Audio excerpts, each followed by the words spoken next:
udara pasa ondoren, hasi ginen klasetan, hor, ja, 100% konstiente izan itzan gaizki neola.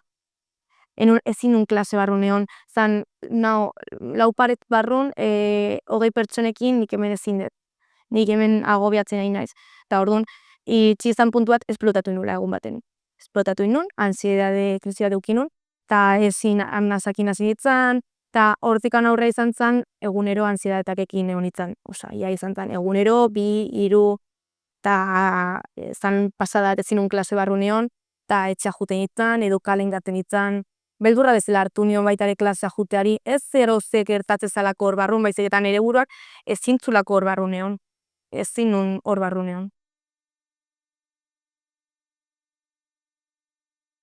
Bi irakasle edola hartu ziaten, eta horiek bai hartu ziaten behaien besokin, eta laguntzen saiatu zian. Besan ziaten bale aroa, eta hori ondo, etxea ditu behar deu, esplikatu etxean igual eta dela ondo, laguntza behar dezula, nik bakit momentun behaien txoka izan zala, ze nik imaginatzet ni ama izango banitzan, eta nire alabak ez baita zer kontatzen gaizki da hola, eta kanpo nentatzeia, guraso baino lehen, txokea da hor. Gazte askok jotzen dute medikoarenera, bere kezkak, bere mina, bere ondo ez hori, pixkat atera diat emana izateko. Eta ben kontsultara heltzean, sintomatologia bat adierazten denean, normalean medikoaren papera hor bada, sintomatologia kuadro hori, egokitu modu baten edo bestean, existitzen diren nahasmendu psikiatrikoen poltsa hortan, ez? Eta jartzen da, etiketa bat, ez? Dela diagnostiko kliniko bat.